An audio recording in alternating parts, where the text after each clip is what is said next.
vamos a hacer, digamos, un pequeño estudio también muy rápido, porque, bueno, tampoco es necesario conocer la ley con exactitud como debemos conocer la ley de enjuiciamiento civil o la ley de enjuiciamiento criminal, pero sí hay algunas cosas que son interesantes que, que comentemos. Además, ha habido una modificación que os la comentaré, que, bueno, simplemente es una modificación introducida, bueno, pues por la ley concursal. Que, bueno, esto es interesante que lo tengamos claro. Bueno, ya hemos comentado que el derecho de asistencia jurídica gratuita para aquellas personas que no dispongan de recursos suficientes para litigar se recoge en el 119 de la Constitución y, bueno, se desarrolla, si queréis, en la Ley 196. Aquí comentamos también la tutela judicial efectiva del artículo 24, ¿no?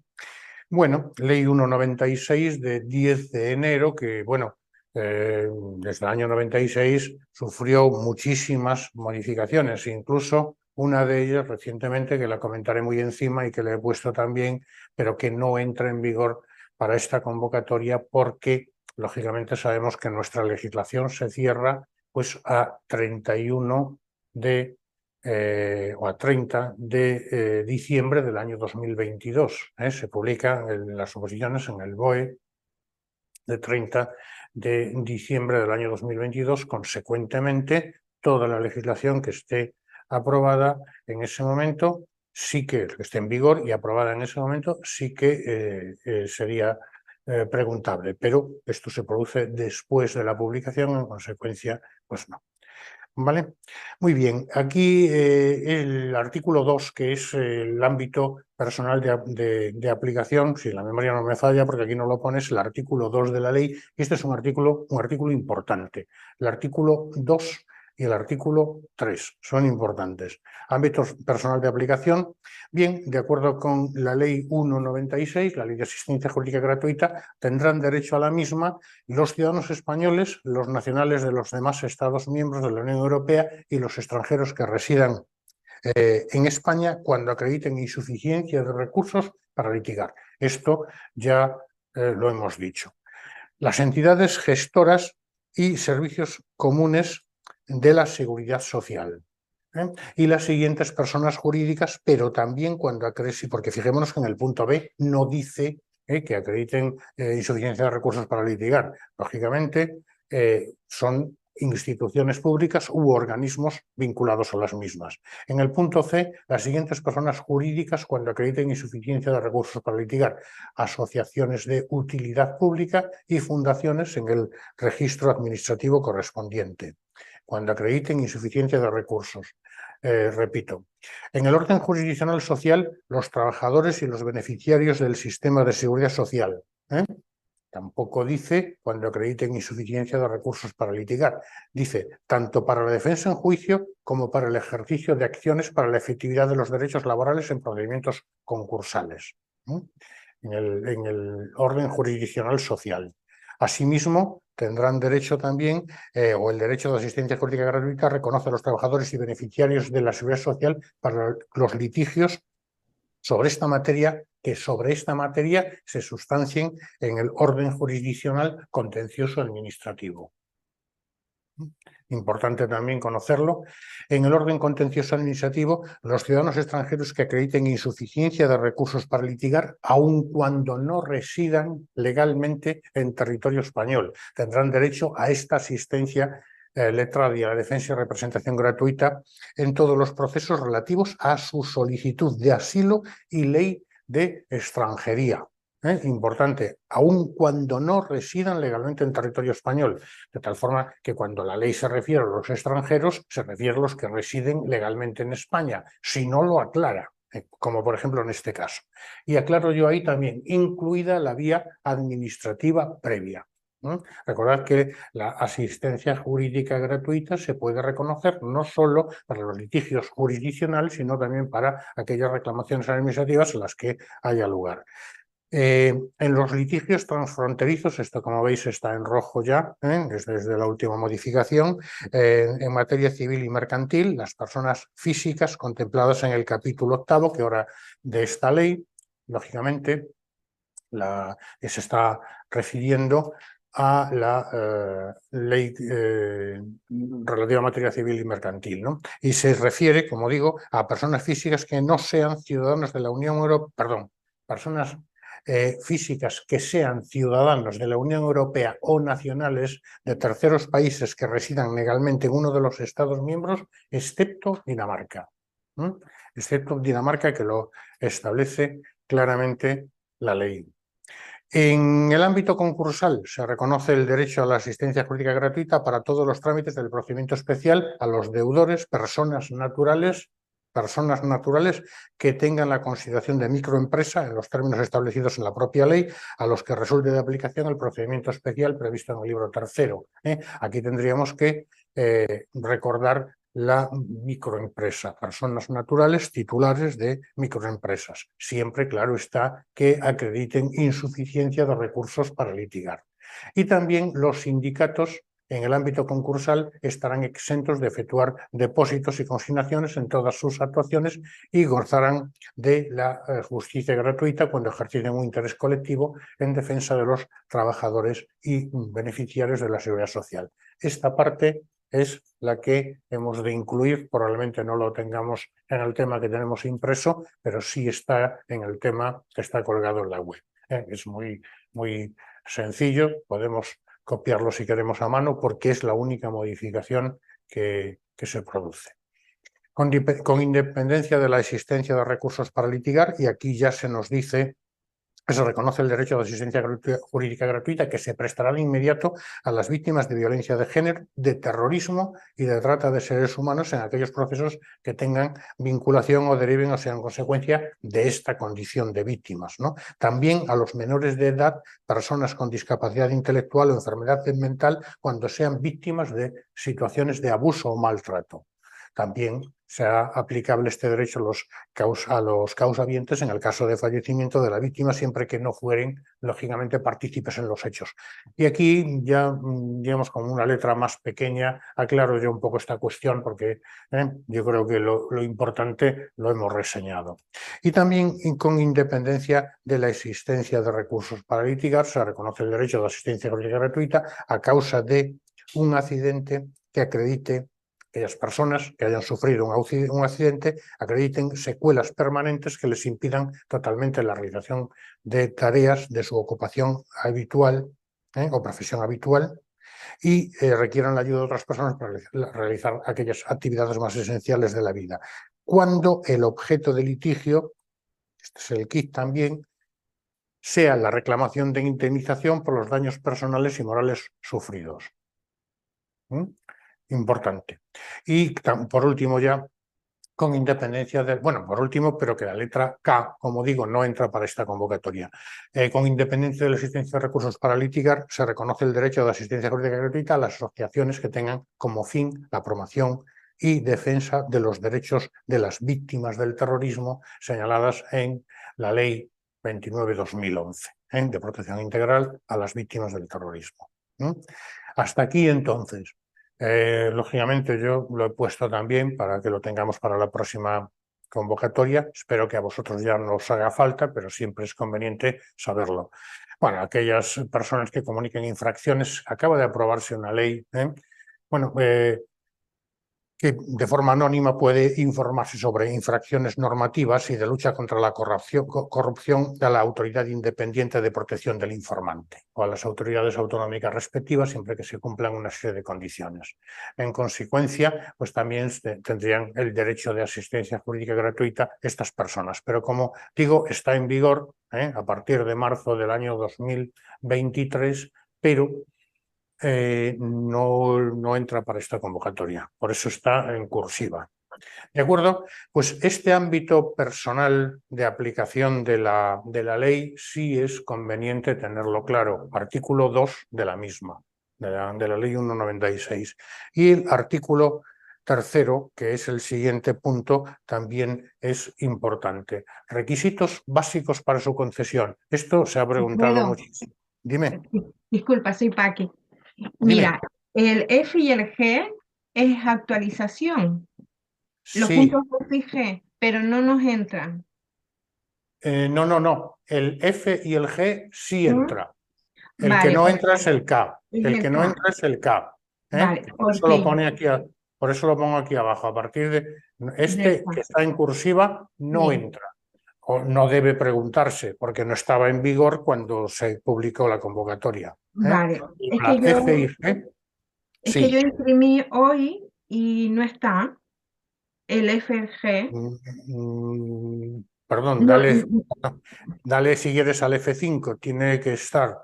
A veces está en la memoria, dale al F5, te tiene que salir. vale, vale, lo miro, lo miro. Vale. Si das a Gracias. F5 seguro porque lo he mirado yo pues no, hace, no sé, media hora o por ahí. Pero vamos, Vale, si solo es la F y la G. Si no te sale, simplemente lo copias y ya está, pero que te vale, sale, seguro, ¿vale? vale, vale, vale. Vale, venga. Una cosilla, siempre, por favor, darle al F5, por si acaso vuelve a refrescar, pero a veces.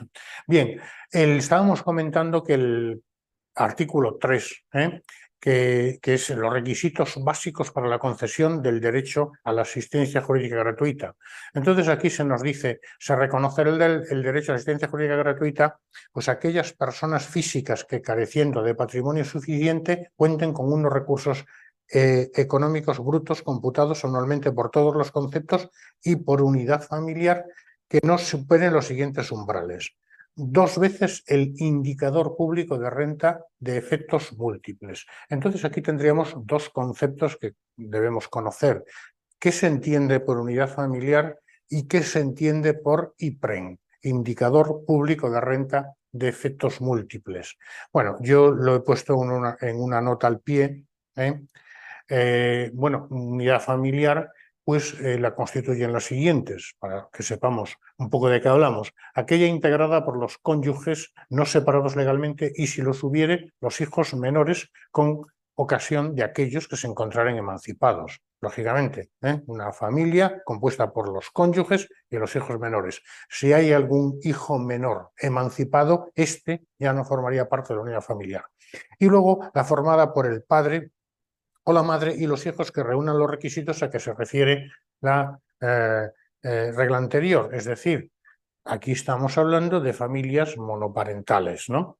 Los medios económicos podrán, sin embargo, ser valorados individualmente cuando el solicitante acredite la existencia de intereses familiares contrapuestos entre los hijos y el padre, o entre un cónyuge y otro. ¿De acuerdo? Esto sería el concepto de unidad familiar. Y el concepto de IPREN básicamente es un índice que se establece, índice o indicador público de renta de efectos múltiples que se establece para la concesión de ayudas, básicamente, para determinar la cuantía de determinadas prestaciones o para acceder a determinados beneficios.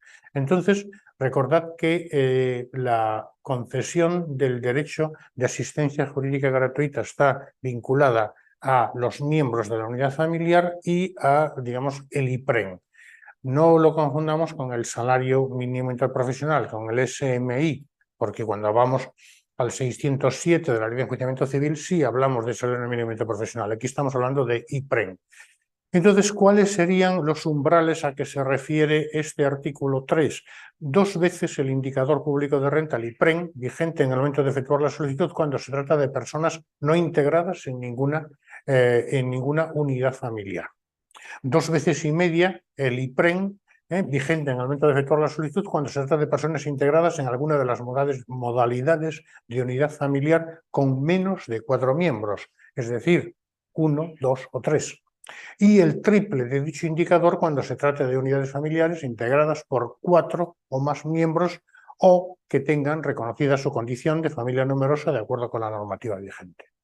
Esto, de verdad que esto tenemos que saberlo. Aquí no se puede.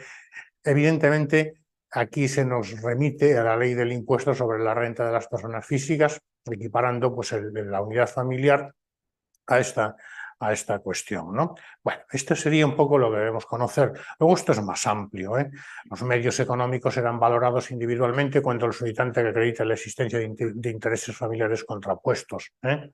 En cualquiera de los casos tendrán en cuenta signos externos que manifiesten la real capacidad económica del solicitante. Es decir, no solo los ingresos que percibe, sino si tiene múltiples propiedades, etcétera, ¿no? Existen excepciones para las personas físicas. Bueno, también en atención a las circunstancias de la familia del solicitante, número de hijos, familiares a su cargo, las tasas judiciales y otros costes derivados del proceso, porque hay que tener en cuenta que las prestaciones que concede el derecho de asistencia jurídica gratuita, bueno, pues pueden variar, se pueden conceder todas o parte de ellas. Entonces aquí lo que se dice es que pueden variar, ¿no? Dice, y otros costes derivados de la iniciación del proceso u otras de análoga naturaleza objetivamente evaluadas, ¿no? Y en todo caso, cuando el solicitante ostente la condición de ascendiente de una familia numerosa de categoría especial, la comisión ante la que se presente podrá conceder excepcionalmente, mediante resolución motivada, el reconocimiento, bueno, pues que a estas personas que, aun superando los límites previstos en el artículo 3, no excedan del quíntuplo del indicador público de renta de efectos múltiples, teniendo en cuenta además la carencia de patrimonio suficiente. Bueno, quiero decir, hay algunas excepciones a esta regla tajante de pues, 2 veces y media, 3. Esto una lectura. Poco más tendríamos aquí que decir, ¿no? Esto se establece, se concede o se deniega por la Comisión de Asistencia Jurídica Gratuita. Se concede o se deniega de forma definitiva, porque ahora veremos que provisionalmente lo conceden pues, los colegios de abogados. Muy bien. Personas jurídicas, es decir, ¿puede reconocerse el derecho a la asistencia jurídica gratuita a personas jurídicas? Sí. ¿Cuándo? Pues cuando, careciendo de patrimonio suficiente, el resultado de la entidad en cómputo anual fuese inferior a la cantidad equivalente al triple del IPREM. Exclusión por motivos económicos, bueno, a efectos de comprobar pues, la insuficiencia de recursos, teniendo en cuenta además también pues, rentas, otros bienes patrimoniales, circunstancias que declare el solicitante, negándose el derecho, si dichos signos, transmitiendo la declaración del solicitante, pues establecen que tiene mucho más, ¿no? Bueno, poco más que tendríamos que decirlo. Entonces, el número, el artículo 2, si queréis, digamos, ámbito de aplicación del derecho, el artículo número 3, que también es importante, digamos, cuáles son los presupuestos para la concesión del derecho, y el contenido material del derecho también sería la siguiente cuestión que debemos conocer, ¿no? Es decir, la persona que obtiene el derecho de asistencia jurídica gratuita, ¿a qué tiene derecho? Bueno, pues básicamente aquí lo tenemos. Como antes he comentado, no tiene por qué concederse en su totalidad. Puede incluso, bueno, pues se concede, pues excepto pues el punto tercero o el punto cuarto o el punto quinto, ¿no? Entonces, si se concede en su totalidad, pues confiere el derecho al asesoramiento y orientación gratuitos previos al proceso, ¿no?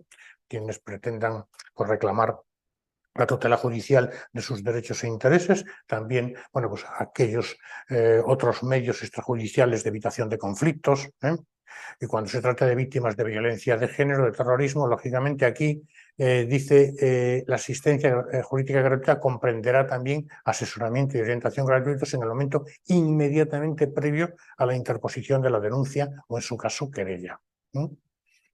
Asistencia de abogado al detenido, preso, imputado que no lo hubiera designado, cualquier diligencia policial que no sea consecuencia de un procedimiento penal en curso, porque si es consecuencia de un procedimiento penal en curso, pues lógicamente la autoridad policial o judicial ya debe ofrecerlo, ¿no? Es decir, asistencia de abogado a aquel que se encuentre privado de libertad y que no lo hubiera designado en cualquier momento anterior. Dice, este párrafo es importante también, no será necesario que el detenido, preso o imputado, acredite previamente, pero sí posteriormente tendrá que acreditarlo o tendrá que hacer frente a la minuta del abogado.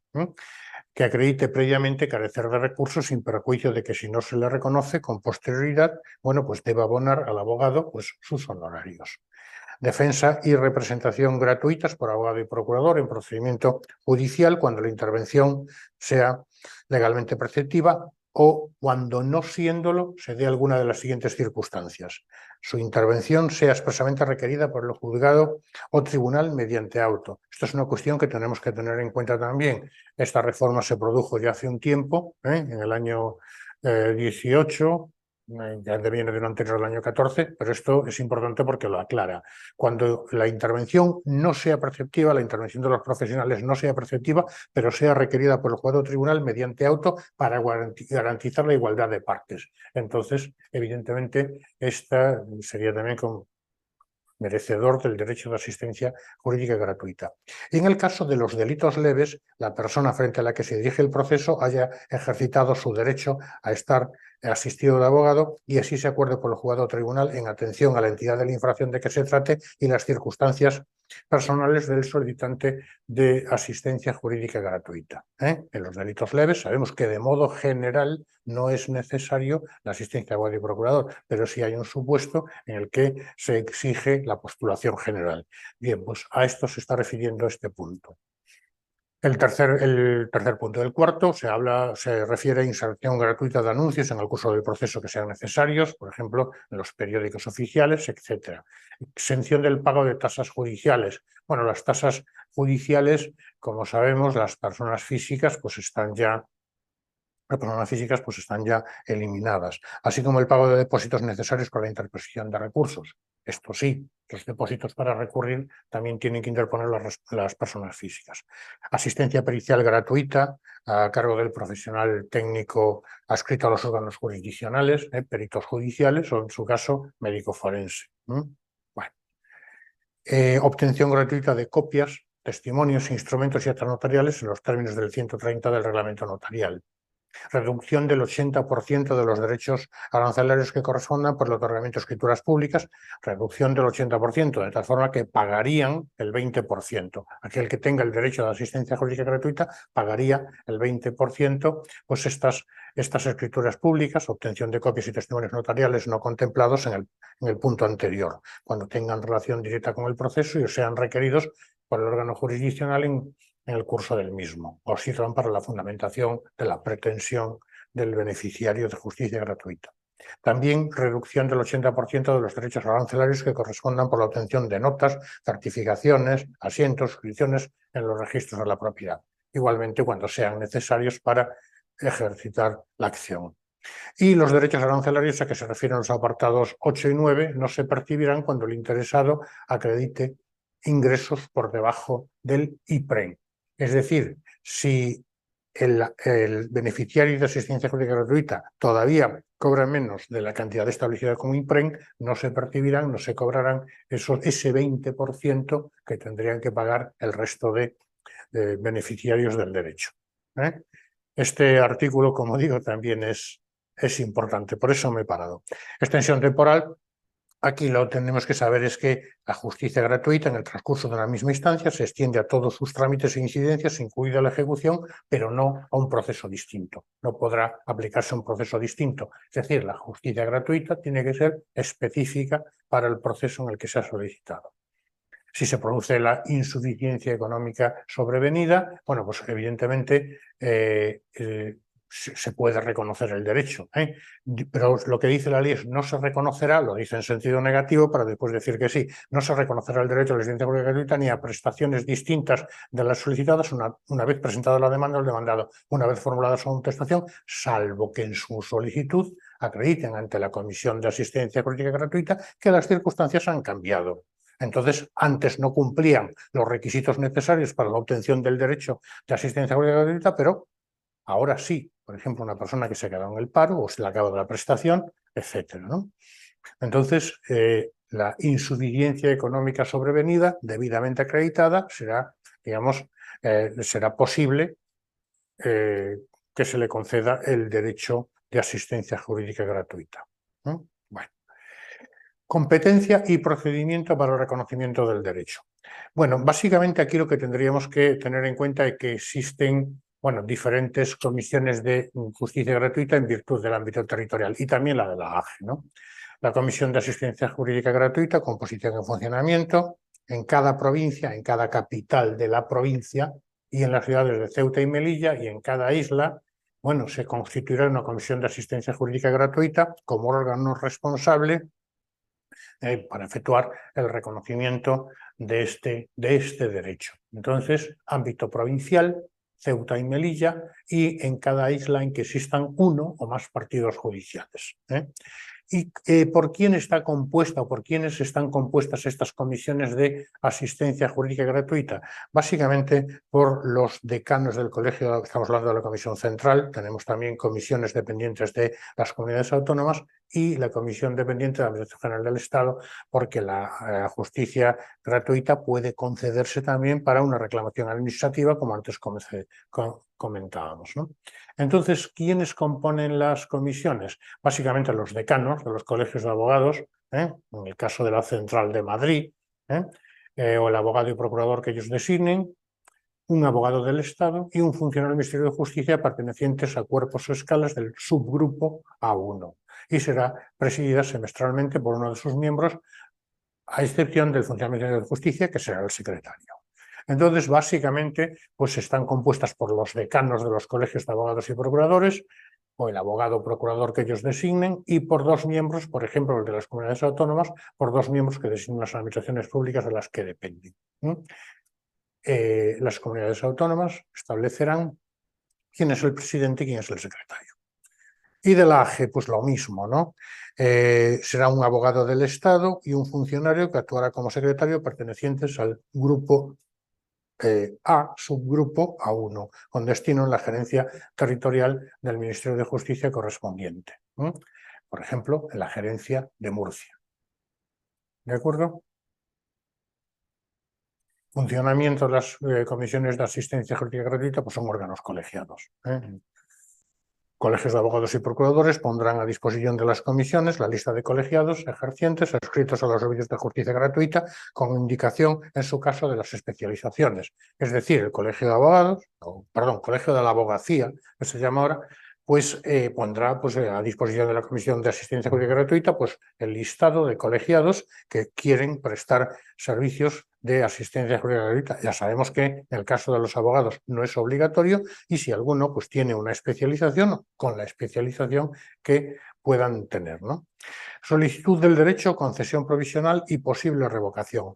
Bueno, esto también es muy sencillito. Lo primero que tengo que decir, yo creo que todo el mundo lo sabe, pero lo primero que tendríamos que decir es que el ciudadano que entiende que procede que se le conceda el derecho a la asistencia jurídica gratuita acude al colegio de abogados correspondiente, al servicio de orientación jurídico del colegio de abogados, y allí realiza la solicitud. Y es este colegio de abogados el que de forma provisional concede o deniega el derecho de asistencia jurídica gratuita, de forma provisional. Posteriormente, la Comisión de Asistencia Jurídica Gratuita, bueno, pues refrenda la decisión, en su caso, del Colegio de Abogados. Y el ciudadano que ha visto rechazada su pretensión puede acudir al orden jurisdiccional, o sea, a los órganos jurisdiccionales, bien sea ante el órgano en el que se está dirimiendo su asunto o ante el juzgado decano que éste reparte para que jurisdiccionalmente se revise la decisión de la Comisión de Asistencia Jurídica Gratuita. Esta sería un poco la idea que vamos a estudiar. Concesión provisional por el Colegio de Abogados, digamos, concesión definitiva en su caso o denegación definitiva por la Comisión de Asistencia Jurídica Gratuita y posibilidad de acudir al órgano jurisdiccional correspondiente a efectos de que el juez, mediante auto, pues resuelva sobre el recurso que pueda presentar el ciudadano. Veámoslo un poco, ¿no? Bueno, el reconocimiento del derecho, que podrá comprender todas o algunas de las prestaciones incluidas en el ámbito prestacional del derecho, se instará ante el Colegio de Abogados, juzgado o tribunal en el que se haya el juzgado o tribunal que haya a conocer del proceso principal para que se solicita, y también ante el juzgado de su domicilio. En este último caso, el órgano judicial dará traslado a la petición del Colegio de Abogados territorialmente competente. Me paro aquí porque esto se puso en un caso práctico y el 90% de las personas que trabajaban en los juzgados pues contestaron de forma errónea. Se puede dirigir la persona al colegio de abogados, pero si en ese partido judicial no existe una sede del colegio de abogados, puede acudir al juzgado correspondiente, juzgado decano, en el caso de que no tenga un pleito abierto, y solicitar la asistencia jurídica gratuita. Y es el juzgado el que debe dar el traslado al colegio de abogados. La solicitud podrá presentarse por cualquier medio, incluidos los electrónicos, y el ciudadano deberá indicar cuáles son las prestaciones que acabamos de estudiar, incluidas en el ámbito del derecho, que solicita. Como antes comentaba, no tiene por qué solicitarlas todas. ¿Vale? Bueno, aquí seguimos leyéndolo un poco, tampoco tiene mucho más, ¿no? Hay alguna peculiaridad que pudiera ser interesante. Dice, cuando haya concurrencia de litigantes en un proceso, el reconocimiento del derecho a la asistencia deberá ser instado individualmente por cada uno de los interesados. Son 3 personas y los 3 entienden que tienen derecho a la asistencia jurídica gratuita. Los 3 deben presentar la solicitud. Sigue diciendo, cuando con arreglo a las leyes procesales los solicitantes deban litigar bajo una sola defensa o representación, deberán computarse a efectos del reconocimiento la totalidad de los ingresos y haberes patrimoniales de los solicitantes. En este caso, si se acreditara que los ingresos y haberes patrimoniales de cada uno de los solicitantes no sobrepasan los umbrales previstos en la ley, se procederá a nombrar abogado y, en su caso, procurador, en el caso de que sea necesario, que deberán asumir la representación y defensa conjunta de todos ellos. Ahora bien, si se acreditara que los ingresos y haberes patrimoniales de alguno de los solicitantes que deban litigar bajo una misma defensa y representación superan los umbrales previstos en la ley, pero no alcanzan el quíntuplo del indicador público de renta, la Comisión podrá determinar cuáles de las prestaciones del artículo 6 concede a los solicitantes. Y ya, por último, este párrafo también puede ser interesante. Cuando el coste de las prestaciones hubiere de sufragarse por varios litigantes, la aportación del sistema se limitará a la parte proporcional que corresponda a las partes a las que se hubiera reconocido el derecho. Por ejemplo, si son 3 litigantes y 2 de ellos tienen derecho a la asistencia jurídica gratuita y el tercero no, la aportación del sistema, es decir, la Comisión de Asistencia Jurídica Gratuita, pagará los 2/3 de los derechos. El otro tercio lo pagará aquella persona que no tiene el derecho a la asistencia jurídica gratuita. ¿De acuerdo? Requisitos de la solicitud, esto ya es muy sencillo, ¿no? Evidentemente se presenta la solicitud y aquellos documentos que acrediten la insuficiencia de recursos para litigar. La situación económica, principalmente, bueno, pues aquellos documentos de la agencia tributaria, en donde se establece lo que se percibe.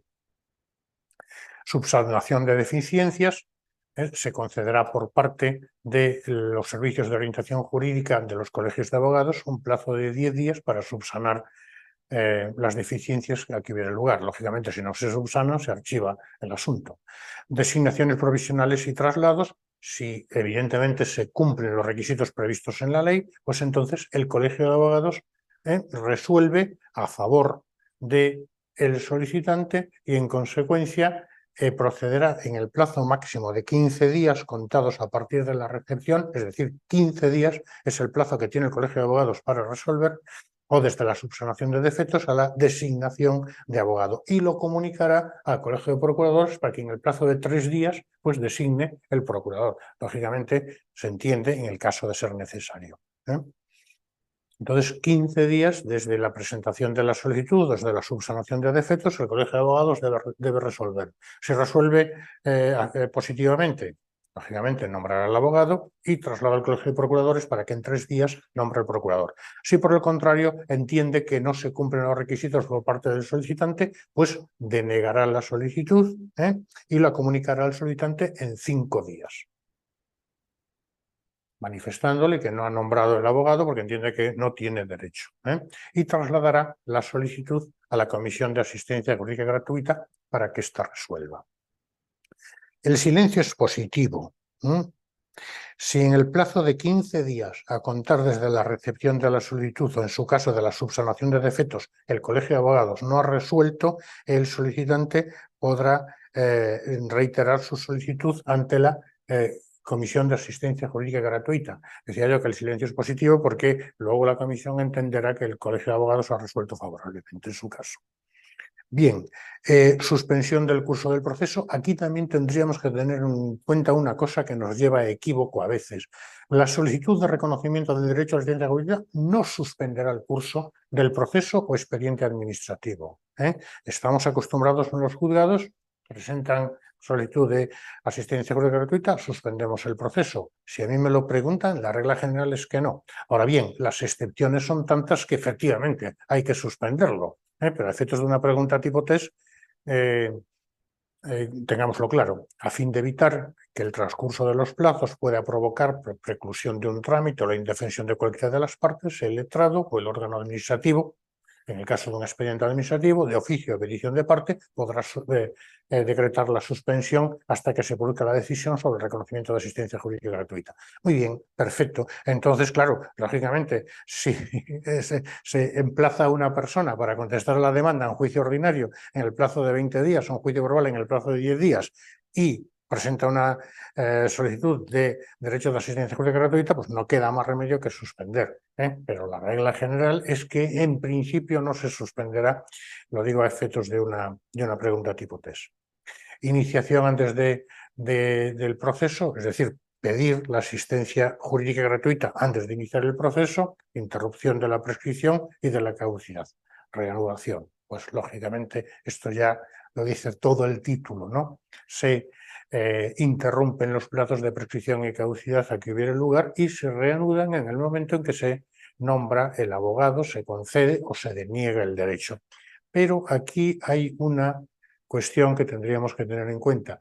Petición denegada por abusiva y dilatoria, los cómputos de plazo continúan, es decir, no se interrumpen. El órgano judicial podrá, es facultativo, en el caso de que estime esta condición, podrá computar los plazos en los estrictos términos legalmente previstos. Lógicamente, en su caso, podrían haber caducado o prescrito, ¿no? Como vemos, es ciertamente sencillo. Comprobación de datos por la Comisión de Asistencia Jurídica Gratuita. Pues lógicamente la Comisión de Asistencia Jurídica Gratuita podrá dirigirse a la Administración Tributaria, al Catastro de la Seguridad Social, etcétera, el Registro de la Propiedad, para comprobar los bienes que pueda tener el solicitante, ¿no? Antes hemos dicho que puede percibir unos ingresos, digamos, que le habilitan para obtener el derecho, pero sin embargo puede denegarse la solicitud porque tiene pues una multitud de propiedades que... Resolución y notificación. La comisión, una vez efectuadas las comprobaciones anteriores, dictará en un máximo de 30 días, contados a partir de la recepción del expediente, bueno, pues resolución, evidentemente concediendo o denegando el derecho y estableciendo cuáles son concretamente los derechos que concede. Lo repito, no tienen por qué ser ni solicitados ni concedidos todos los que establece la ley. Y la resolución se notificará en 3 días al Colegio de Abogados, al de Procuradores y así a las partes interesadas y al órgano judicial o al órgano administrativo. Ausencia de resolución. Si el Colegio de Abogados no hubiera editado ninguna resolución, el silencio de la comisión será positivo, que es un poco lo que intentaba decir antes. ¿Vale? El órgano administrativo, en su caso el juez, procederá a declarar el derecho y a requerir a los colegios profesionales la designación provisional de abogado y procurador en su caso.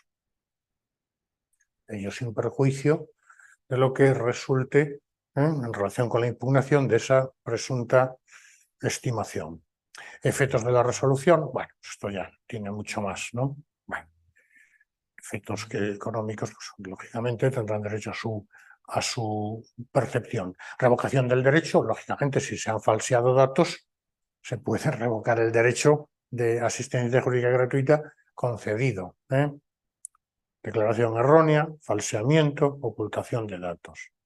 Y evidentemente llevará consigo esta revocación pues, del pago de todos los honorarios y derechos devengados por los profesionales que hubieran actuado. Es decir, el solicitante que incluso dice declaración errónea, tendrá que hacer frente al pago. Bueno, poco más tendríamos aquí que decir. Impugnación de la resolución. Esto sí es importante que lo recordemos. ¿Cómo se puede impugnar que se dé allá el tercer supuesto? O sea, el tercer supuesto no, el tercer estadio, ¿no? Primero se concede por el Colegio de Abogados, en segundo lugar, la concesión provisional del Colegio de Abogados se eleva a definitiva, en su caso, concesión o revocación se eleva a definitiva por la Comisión de Asistencia Jurídica Gratuita, y en tercer lugar, pues esta resolución puede ser impugnada ¿ante quién? Ante la jurisdicción.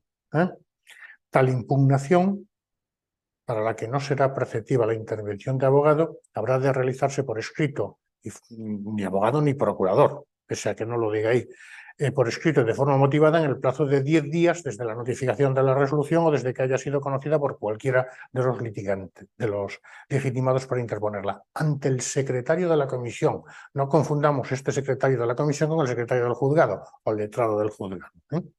Este remitirá el escrito de impugnación junto con el expediente al juzgado o tribunal competente si estuviere abierto procedimiento, o al juez decano para su reparto si el procedimiento no se hubiera iniciado. O sea, sería la posibilidad de que alguien quiera litigar, quiera demandar. En consecuencia, pues en este caso, como no hay procedimiento abierto, pues todavía no se ha presentado, sería ante el juez decano. Y el juez decano la repartiría al juzgado de primera instancia que correspondiera.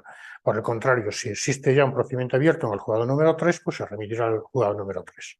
Bueno, el trámite ya no tiene mucho más. El letrado de Administración de Justicia pues requerirá a las partes, el abogado del Estado, el letrado de la comunidad autónoma, bueno, pues para que en el plazo de 5 días presenten las alegaciones que estimen oportunas. El juez podrá acordar la celebración de una comparecencia, en su caso se señalará día y hora, y el señor juez resolverá sin más trámites mediante auto en 5 días, manteniendo o revocando la resolución impugnada. Es decir, de modo general, cuando se impugna es que se revoca la concesión del derecho. Entonces el juez puede decir, bueno, está perfectamente revocada la concesión del derecho porque esta persona no cumple los requisitos, o por el contrario, la revoca estableciendo que tiene derecho a asistencia jurídica gratuita. Importante porque por aquí dice esto que nos puede salir en un tipo test. Contra el auto dictado por el juez o tribunal no cabe recurso alguno. ¿Vale? Sustitución del profesional designado. Bueno, aquí lo que nos viene a decir es el derecho del solicitante, del beneficiario ya de asistencia jurídica gratuita, a que, bueno, pues se designe un nuevo profesional, un nuevo abogado que estudie su asunto, ¿no? Dicha solicitud pues deberá formular ante el colegio profesional. Dicho colegio dará traslado por 5 días al profesional cuya sustitución se interesa, resolviendo en 15 días.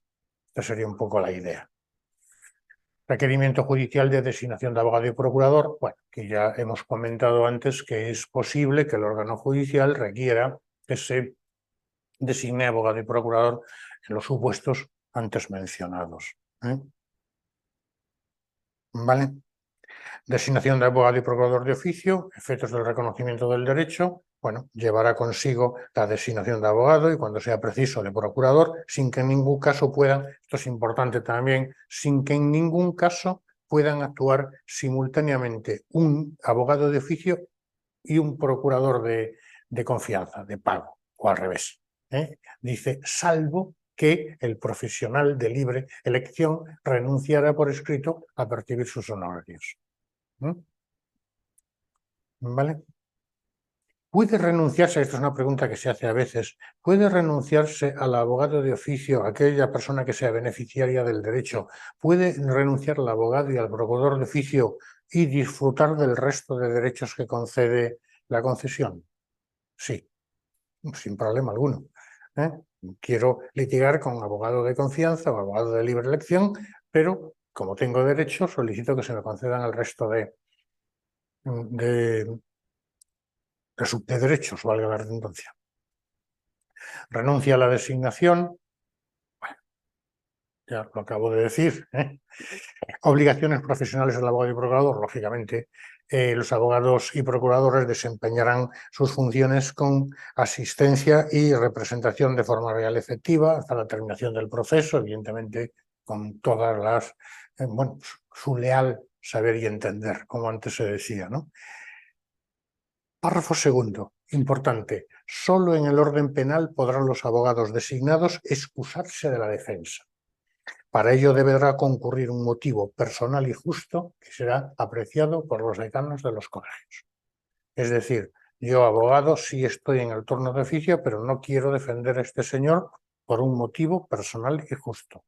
Lo comunico al decano del colegio y este resuelve, solo en el orden penal. Es lo que se denomina la excusa. A efectos de un tipo test también hemos de conocerlo. Eso no es lo mismo que la insostenibilidad de la pretensión, o la falta de documentación. La insostenibilidad de la pretensión es que el abogado designado dice, oiga, es que usted no tiene razón. Eso es la insostenibilidad de la pretensión. Lo siento mucho, pero el derecho no le asiste. En consecuencia, no puedo presentar la demanda. Entonces, fijémonos lo que dice la ley. Cuando el abogado designado para un proceso considere insostenible la pretensión, deberá comunicarlo a la Comisión de Asistencia Jurídica Gratuita dentro de los 15 días siguientes a su designación, exponiendo los motivos por los que a su entender, bueno, pues no puede fundamentarse la misma, ¿no? Transcurridos estos 15 días, pues sin que el abogado pida, digamos, su interrupción, porque no se le ha entregado la documentación, que es el siguiente supuesto, queda obligado el abogado a defender a su cliente, a la persona a la que ha sido designado por el turno de oficio.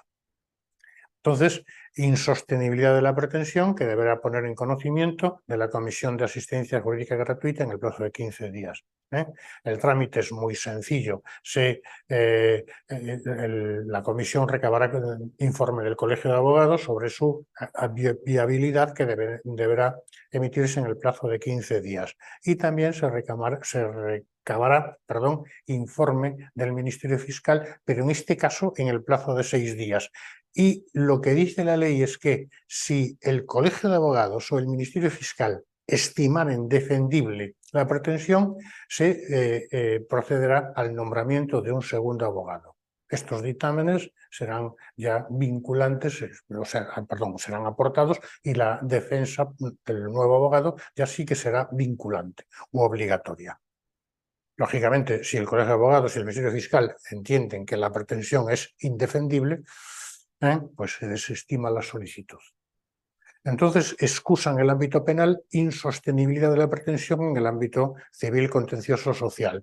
Y aquí tendríamos otro supuesto, que sería que el beneficiario de justicia gratuita no entrega la documentación. Entonces, el abogado, en el plazo de 15 días, bueno, pues podrá ponerlo en conocimiento de la comisión. La comisión requerirá al interesado para que lo presente en el plazo máximo de 10 días. Y, lógicamente, se interrumpe el plazo para efectuar, digamos, la comunicación de insostenibilidad de la pretensión. Supuesto de inadmisión de la solicitud, bueno, evidentemente, si la comisión estima que la documentación que tiene el abogado es suficiente para analizar si procede o no presentar la pretensión, inadmitirá la solicitud de interrupción, computándose o reanudándose el plazo. Lo mismo sucede en vía de recurso.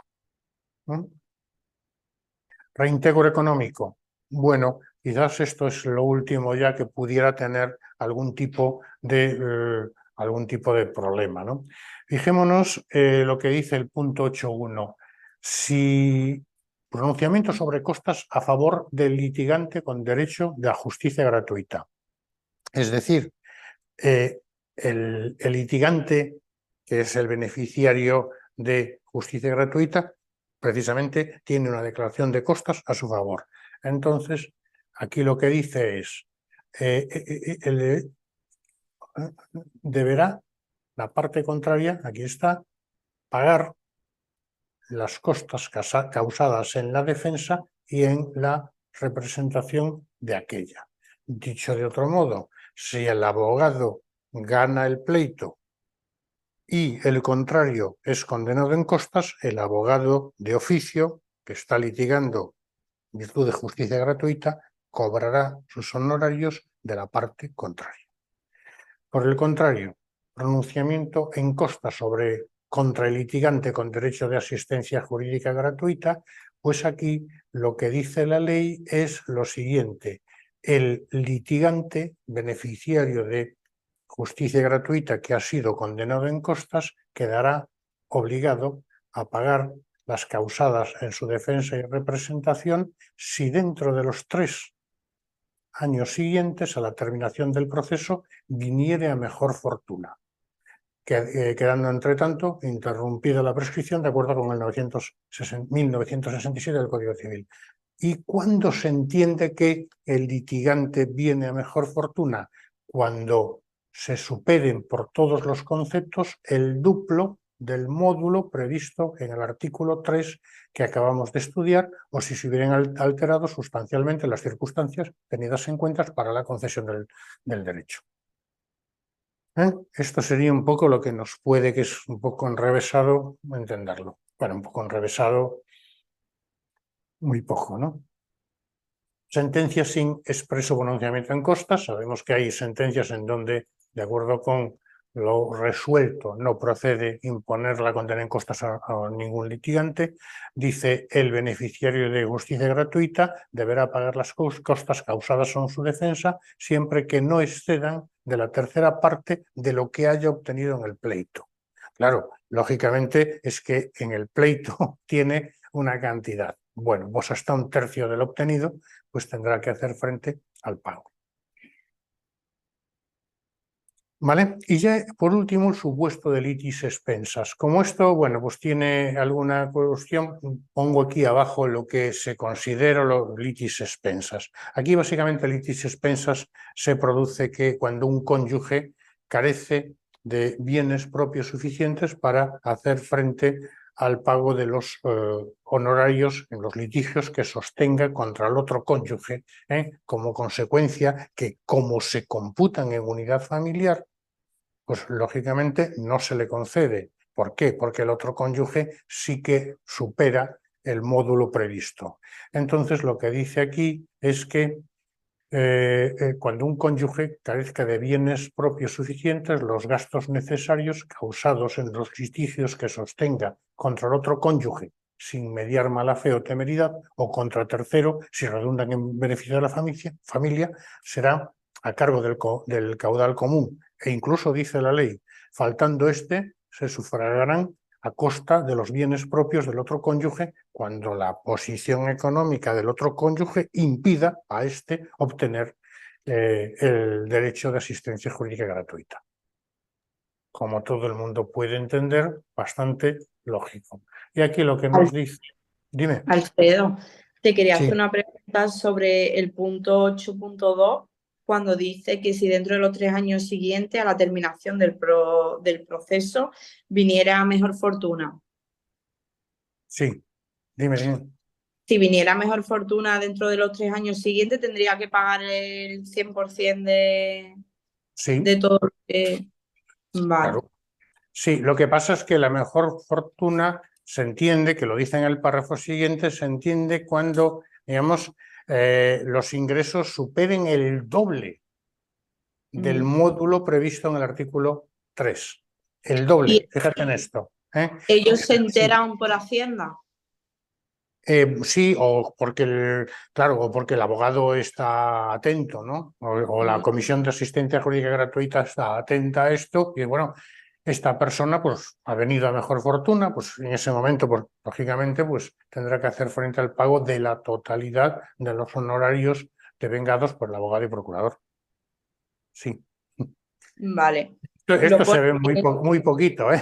Muy poquitas veces se ve esto. Dime, perdona que te he interrumpido. Que si es verdad que lo pone abajo, que pone que le corresponde a la comisión la declaración de si el beneficiario ha venido a mejor fortuna. Supongo que tendrán ahí un departamento donde vigilarán. No me lo creo mucho, pero bueno, será el abogado que quiere cobrar. Oiga, que este señor ha venido a mejor fortuna. Pero sí, le corresponde a la comisión, y si eso se comprueba, pues tendrá que hacer frente al pago, lógicamente. Vale, gracias. Nada. Estábamos comentando entonces el supuesto de litis expensas, ¿no? Bueno, esto no tiene mucho más, creo que ya dice cuando se reconozca el derecho a la asistencia jurídica gratuita para los procesos en los que proceda la petición de litis expensas y estas fueran concedidas en resolución firme a la parte que litiga con el reconocimiento del derecho, el letrado y el procurador podrán exigir de esta el pago de sus honorarios hasta el importe total de la partida aprobada judicialmente por este concepto. Bueno, poco más cálculo de honorarios y aranceles por lo que establecen los colegios, ¿no? Y la devolución. Claro, aquí lo que nos dice es lo contrario. Si el abogado ha obtenido de su cliente beneficiario de justicia gratuita, pues evidentemente el abono de sus honorarios tendrá que devolver las cantidades percibidas por la administración. El abogado ya percibe unas cantidades de la administración, de la Comisión de Asistencia Jurídica Gratuita de la Comunidad Autónoma, vamos, o del Estado. Lógicamente, esas cantidades tendrá que devolverlas si cobra los honorarios del cliente beneficiario de asistencia jurídica gratuita. Vale, pues hasta aquí el temita este, ¿eh?